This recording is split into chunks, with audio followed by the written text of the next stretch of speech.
Hey guys, welcome back to today's video. So today I'm going to make a pretty bold claim and I'm pretty much assuming that the Democrats will take the House of Representatives in 2018 and have a very good standing in the United States Senate.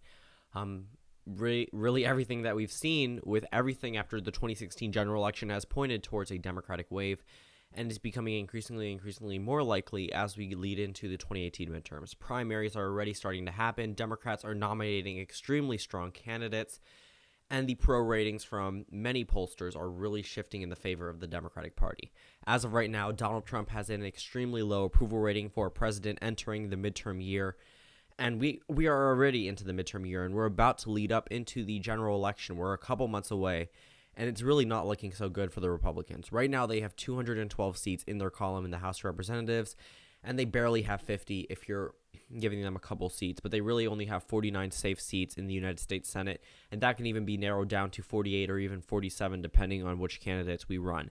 And it's so far not looking so good for the Republican Party. They do have an outstanding majority in the House of Representatives, but when it comes down to the Senate, I really don't think Democrats will take the Senate, but it will definitely be very easy for them to hold on to a number of these seats. Right now, we have the House of Representatives map, and you can see that a number of these races are starting to become a lighter shade of red, and that's not good for the Republican Party.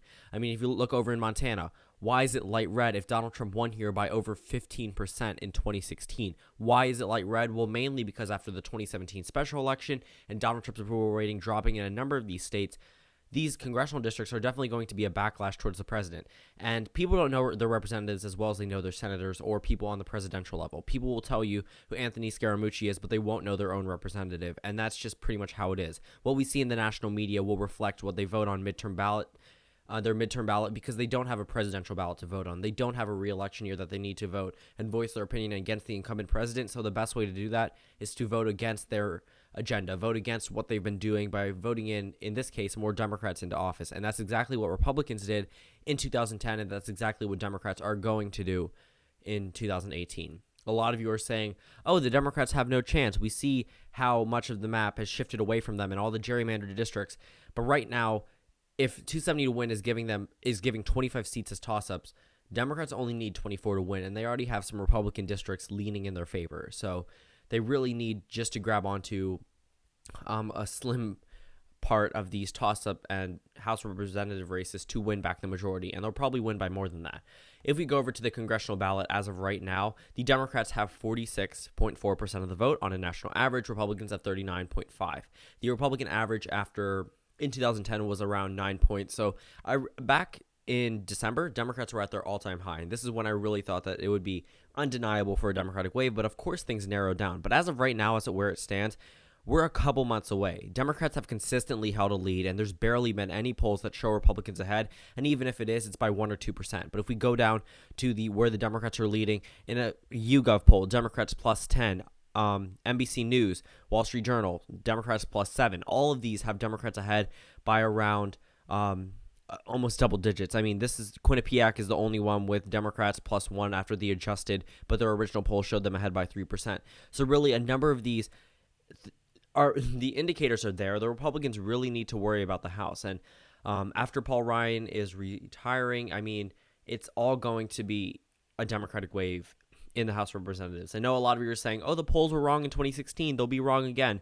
Stop reiterating that point. It's not valid. I mean, sure, some polls were wrong in 2016, but every single state that Donald Trump carried, besides Wisconsin, was within the margin of error. And Donald Trump was leading in Florida, North Carolina, Arizona, Georgia, Iowa, Ohio, and a number of other states on the day of the 2016 election. The only 4 states that were wrong were the states of Michigan, Pennsylvania, Wisconsin, and Nevada. Nevada had Trump leaning, and the 3 Rust Belt states, of course, had a Hillary Clinton victory. But the rest of the states were all in Donald Trump's favor, according to polling. So no, polling wasn't wrong. It was just you were told by the media that Clinton would win. Okay, I guess the media was wrong, but no, the polls were not wrong. And Donald Trump's approval rating is not being undervalued. I mean, Donald Trump definitely does have a 42.5% approval rating, and that's not good. Stop flaunting your 42% approval rating and saying there's one poll that shows him ahead right here by Rasmussen Reports where he has a 50 to 49. That's still not good. You're going into a year where the Democrats have all this energy on their side. We saw it in Virginia. We saw it in New Jersey. We saw it in Pennsylvania.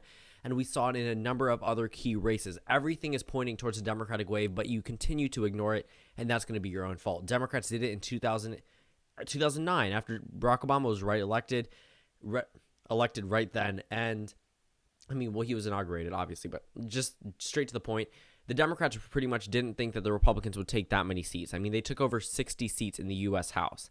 The turnover was crazy. I mean, states that had previous Democratic incumbents that were in there for term after term were being voted out because of the disapproval of the president. And Trump didn't win the numbers that Obama won by. Obama won a pretty much modern-day landslide.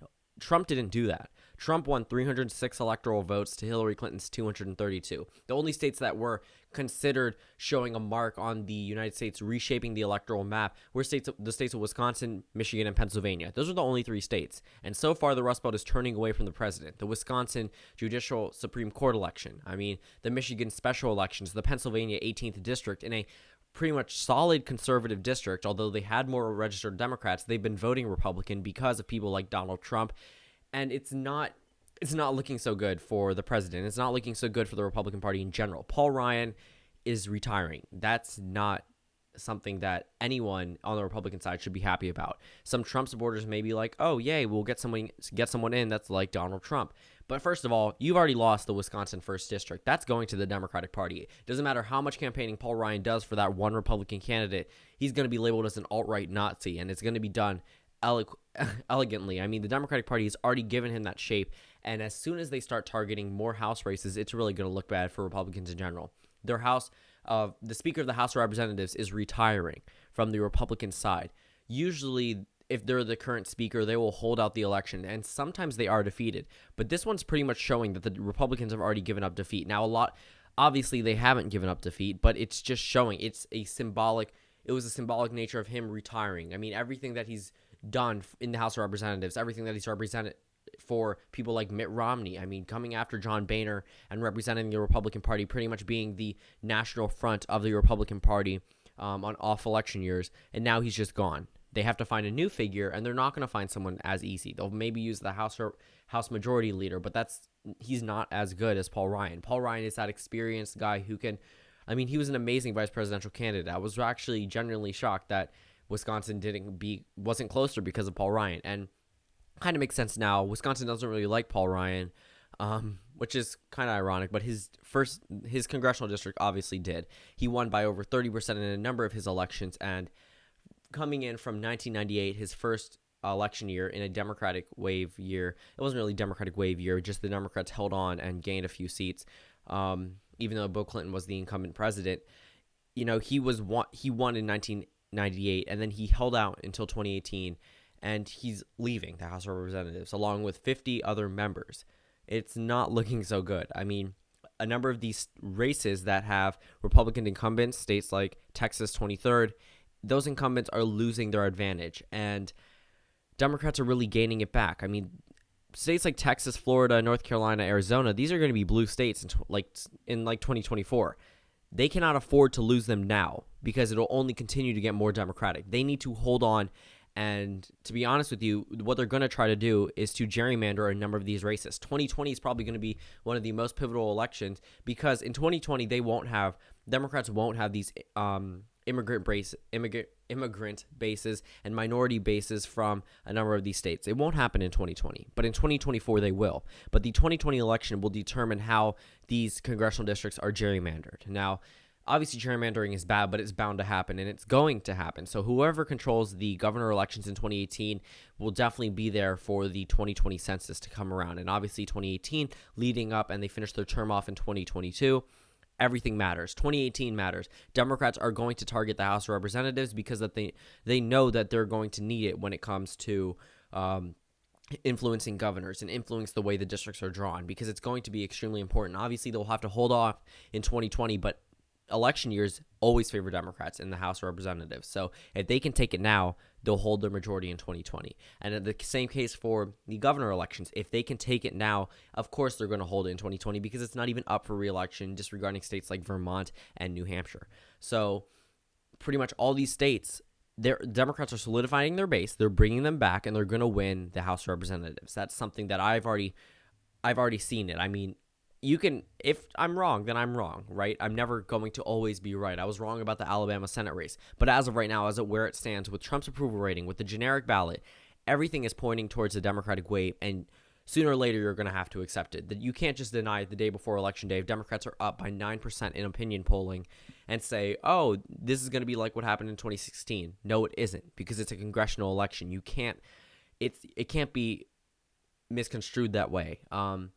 Now, obviously, Republicans are probably going to gain a little bit more traction and find a replacement come 2019 if they still hold the majority. But as of right now, they really don't need to worry about that. I saw a 270 to win article that was taught. I believe it was either 538. Actually, no, it was Real Clear Politics, the page I'm on right now. They said that with Ryan's exit, Republicans may shift resources to the United States Senate. They should do that. That would be the most strategic thing for them to do because, in my opinion, they've already lost the House. I mean, if you only have 212 districts that are safe, a number of these districts aren't really safe. They're not. 19 of them are only leaning. States like Montana could flip. Up in Maine could flip with a proposal to the president. Let's go over to the United States Senate and look at the interactive map. They obviously have more chances of getting pickups in states like Wisconsin, North Dakota, Montana, Florida, West Virginia, Ohio, Indiana, Missouri. A number of these states that Donald Trump carried, they have a possibility of winning, but they're probably not going to win Wisconsin anyway. But states like North Dakota, states like Montana, states like Missouri, Indiana, West Virginia, Ohio, and Florida all have a possibility at flipping.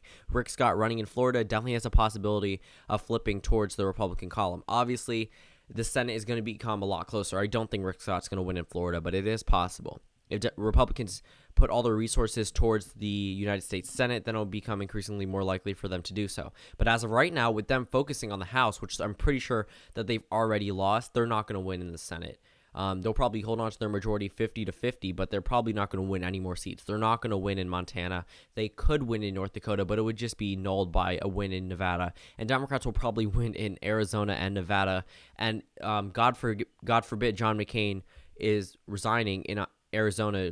I mean, people are saying that he should due to his health, but that's up to him. If he does it before May 30th, there will be a second election in Arizona, and that's obviously going to go to the Democrats. Now, the reason why I'm saying it's obviously going to go to the Democrats, the only other Republican would be Kelly Ward or Joe Arpaio. And Joe Arpaio is currently leading against Kelly Ward in opinion polling. So if he's the Republican nominee, it's not going to be a victory for him. He's not going to win. He's too radical for a state like Arizona, which is becoming increasingly more of a swing state. And this is a state that used to go for Mitt Romney, used to go for Republicans, but now because of Latino voters, because of minority voters, it's just in general becoming more of a Democratic state. So just to recap, everything is pointing towards the Democratic wave. I know I got a little bit off topic, but the points were made, and I mean, if you disagree with me, comment down below. I'll try to respond to you, but as of right now, I think the House is gone for Republicans. I think the Senate is their best chance, and they're probably still not even going to get that just based off the warning signs that have been shown for the 2018 midterms. Thank you guys for watching this video, and I'll see you all tomorrow.